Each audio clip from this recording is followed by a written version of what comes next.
A expectativa para o confronto entre Paysandu e Botafogo de Ribeirão Preto mexe com o coração da torcida bicolor. Hoje é daqueles dias em que não existe espaço para dúvida, nem margem para negatividade. O torcedor tem que entrar em campo junto com um time, nem que seja só no pensamento, porque mais do que nunca, é dia de vitória. É acreditar, confiar, sonhar, e sonhar não custa nada. Não tem mais tempo para lamentação ou desânimo. Com apenas 8 rodadas pela frente, a conta é simples, 6 vitórias e pelo menos um empate. São 18 pontos que precisam ser conquistados em um universo de 24. E se isso parece difícil, é porque realmente é. Mas impossível? Nunca. O adversário da vez vive um momento conturbado. O Botafogo de Ribeirão Preto chega para esse jogo abalado, vindo de derrota para o Coritiba e sem treinador, já que o técnico Alan Al foi demitido após o último tropeço. O clima por lá não é dos melhores. Além da troca no comando, o zagueiro deles protagonizou um lance lamentável no último jogo. Depois de ser expulso, ainda deu um tapa em um jogador do Coritiba. Isso diz muito sobre o momento que o clube paulista atravessa.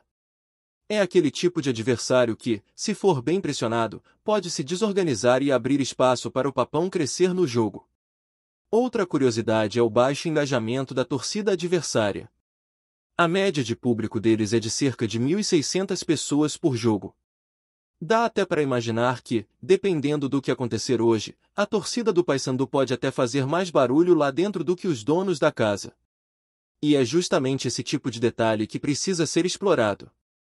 A ausência de apoio em casa, a crise interna, tudo isso conta. Mesmo assim, o time de Ribeirão tem alguns nomes experientes no elenco, e é preciso ligar o alerta. Um deles é o goleiro Vitor Souza, velho conhecido da torcida bicolor. Outro é o centroavante Léo Gamalho, rodado, com passagens por vários clubes como CRB, Goiás e Vitória. Esse, inclusive, já foi alvo de tentativas de contratação pelo próprio Paysandu, mas nunca rolou um acerto. Parece que quando o jogador vai atuar no norte, sempre dobra o preço. Se ganha 50 em São Paulo, pede 100 para vir para cá. É a famosa taxação regional que a gente já conhece bem. Do lado do Papão, o cenário também tem suas particularidades.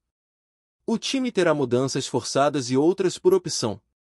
Reverson está fora da partida por suspensão, recebeu o 3º cartão amarelo, e deve dar lugar ao jovem Brian Borges, que entra na lateral esquerda. Outra novidade é o retorno de Diogo Oliveira, que se recuperou de lesão e está confirmado entre os titulares. André Lima, que saiu contundido contra o Cuiabá, também está de volta e será titular. Aos poucos, o time vai se reencontrando fisicamente, mas a parte tática ainda é um ponto de atenção. A provável escalação conta com Matheus Nogueira no gol, Edilson na lateral direita, Maurício Antônio e Thalisson na zaga, com Brian fechando o lado esquerdo. No meio, a dupla de volantes será formada por Ronaldo Henrique e André Lima. E aí vem a primeira polêmica: o técnico deve manter Denner no time, mesmo com atuações apagadas. Há quem defenda a permanência dele, há quem ache que ele já teve chances demais. O torcedor, claro, quer ver resultado. E mais do que isso, quer ver raça, entrega, vontade de vestir a camisa. No setor ofensivo, os nomes são Marlon, Diogo Oliveira e, no ataque, a expectativa gira em torno da possível participação de Rossi, mesmo ainda sem estar nas melhores condições físicas. Ele é visto como um jogador com mais recurso técnico que Denner, e num jogo como esse, isso pode fazer toda a diferença. A verdade é que todo jogo pro Paysandu virou uma verdadeira final. E não é só discurso de motivação. É a realidade crua e dura de um time que precisa somar pontos urgentes para escapar da parte de baixo da tabela. Hoje o jogo é fora, mas, curiosamente, a expectativa de desempenho acaba sendo melhor fora de casa do que dentro da Curuzu. E tem motivo para isso. O time já desperdiçou mais de 30 pontos jogando como mandante. 30 pontos. É surreal. O Paysandu tem hoje apenas 26 pontos conquistados. Se tivesse somado metade desses pontos perdidos em casa, já estaria virtualmente fora da zona de rebaixamento. Isso é o que mais machuca o torcedor. Não é só perder. É saber que perdeu onde não podia perder, que deixou escapar pontos onde deveria ter construído a salvação. E como se não bastasse o drama dentro de campo, fora dele o cenário é ainda mais preocupante. Recentemente, veio à tona que o clube antecipou R$ 2.600.000 da cota de televisão do ano que vem para pagar dívidas do ano passado. Segundo o presidente, esse valor foi pedido pelos próprios jogadores como uma recompensa por terem mantido o time na Série B. Ou seja, além dos salários já pagos, ainda pediram mais grana para cumprir o papel deles, que é jogar bola e manter o clube onde ele merece estar. É o tipo de situação que revolta qualquer torcedor. Imagina no seu trabalho, você receber seu salário todo mês, e aí no fim do ano virar pro chefe e dizer, olha, para eu continuar fazendo meu trabalho direitinho, me dá um bônus extra aí. Pois é. No futebol brasileiro, especialmente em clubes com pouca transparência, isso acontece. Esse tipo de gestão é preocupante. Antecipar receitas do próximo ano para cobrir buracos do ano passado é um sintoma clássico de desorganização financeira. E mais do que isso, revela como a diretoria vem conduzindo os bastidores do clube. Segundo o próprio presidente, a conta só fecha no fim do mês com a ajuda de colaboradores, beneméritos e torcedores que emprestam dinheiro sem juros. Pode até ser verdade, mas não parece nada sustentável. E o pior, já teve caso até de antecipação de receitas de 2026 para tentar resolver problema em 2024. É como se o Paysandu estivesse constantemente empurrando as dívidas com a barriga, sempre vivendo com dinheiro que ainda nem entrou. Isso é perigoso. Isso trava o crescimento do clube e afasta qualquer possibilidade de planejamento sério. Para piorar, há ainda uma guerra política nos bastidores.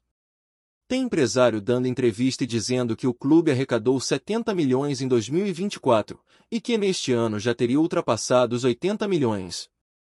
E mesmo com esse volume de dinheiro, o Paysandu segue atolado em dívidas, com problemas financeiros, salários pendentes e gestão questionável. É dinheiro que entra, mas ninguém sabe direito para onde vai. Isso gera desconfiança, gera desgaste com o torcedor, e mina qualquer tentativa de mobilização da torcida para ajudar o clube. Afinal, como acreditar em uma diretoria que parece não saber administrar o básico? É por isso que cada jogo virou uma mistura de angústia e esperança. O torcedor não quer só vencer. Quer ver mudança. Quer ver organização, planejamento, profissionalismo. Quer ver o Paysandu sair desse modelo atrasado de gestão e dar um passo rumo ao futuro. Chega de comandar o clube como se ainda estivéssemos nos anos 80. O torcedor quer voz, quer poder votar, quer participar das decisões. E se for preciso transformar o clube em SAF para isso acontecer, que seja. O importante é que o Paysandu se reencontre como instituição, que volte a ser respeitado não só pela sua camisa, mas pela sua estrutura, pela sua organização, pelo seu projeto. Mas hoje, o foco é o jogo. O foco é conquistar 3 pontos. O foco é se agarrar naquilo que ainda resta, a esperança. Tá difícil? Tá. Tá feio? Tá demais. Mas se a situação já é ruim, não custa nada tentar mudar a história, nem que seja começando por um jogo fora de casa. Vamos torcer, vamos empurrar, vamos acreditar. Porque se o papão cair, vai ser lutando até o último minuto. E se for para continuar sonhando, que seja com uma vitória hoje. Se tem algo que o torcedor do Paysandu aprendeu com o tempo, é a viver no limite da emoção. Nada vem fácil, nada chega de bandeja. É sempre no sufoco, sempre na superação. E por isso, cada jogo tem sido encarado como uma verdadeira guerra. Hoje, diante do Botafogo de Ribeirão Preto, não é diferente. É um daqueles jogos que podem não definir tudo, mas que certamente mostram um caminho. Uma vitória hoje não garante permanência, mas dá fôlego, dá moral, e principalmente reacende algo que já vinha se apagando, a confiança. É nessas horas que entra o papel da torcida. Mesmo longe, mesmo sem estar presente fisicamente, o torcedor precisa mentalizar a vitória, precisa empurrar o time com pensamento positivo. Porque o que está em jogo aqui vai além de 3 pontos.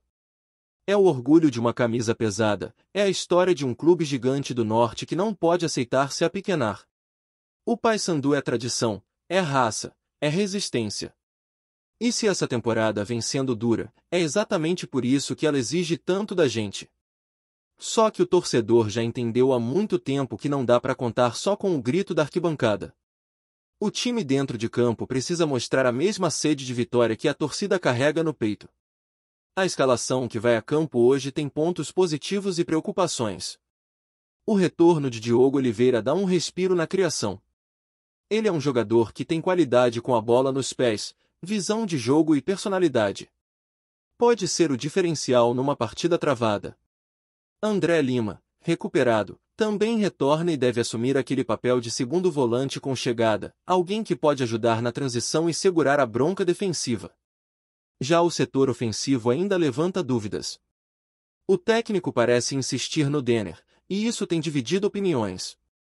Parte da torcida vê nele um jogador que já teve oportunidades demais sem entregar o mínimo necessário. É difícil defender a permanência de um atleta que pouco contribui em jogos decisivos. Enquanto isso, opções como Rossi, mesmo longe da melhor forma física, poderiam oferecer algo diferente, algo mais técnico, mais criativo. O que também chama atenção é a repetição dos erros da diretoria.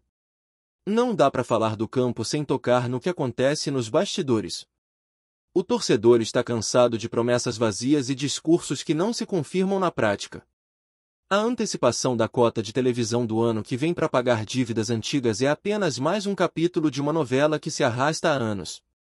E o mais grave é a normalização desse tipo de atitude. Em entrevista, o próprio presidente do clube tratou o tema com naturalidade, como se fosse algo corriqueiro no futebol. Mas não é. Ou pelo menos não deveria ser.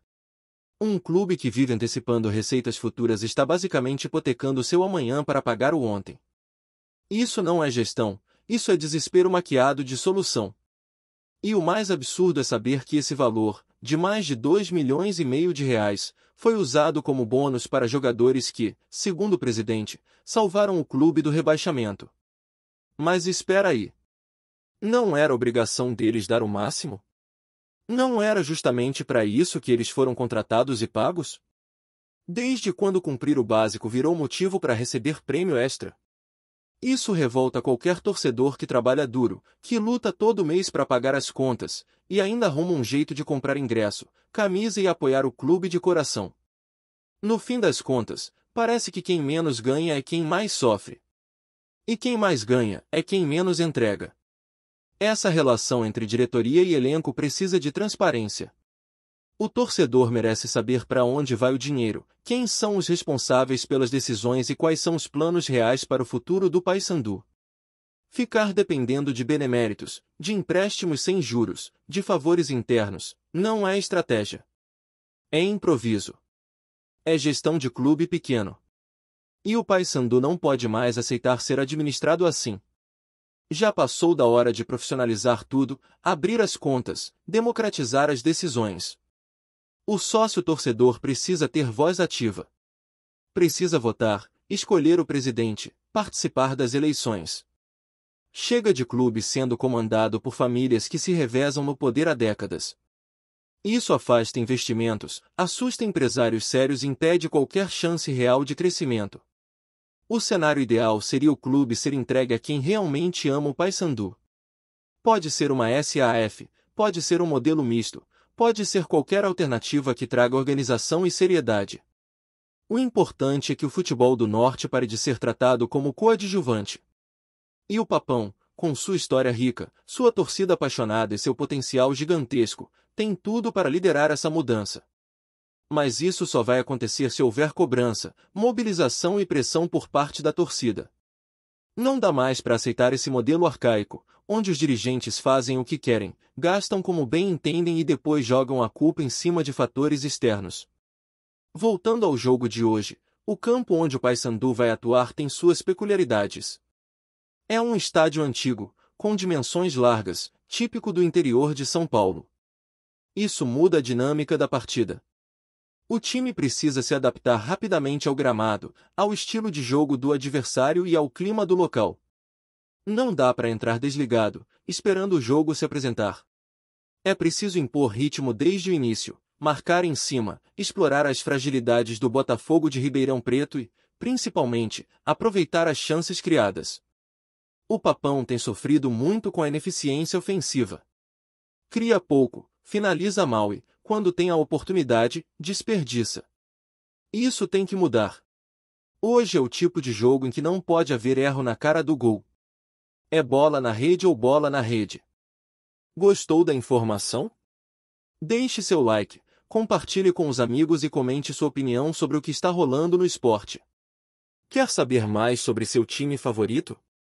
Continue acompanhando o Nordeste Sport News.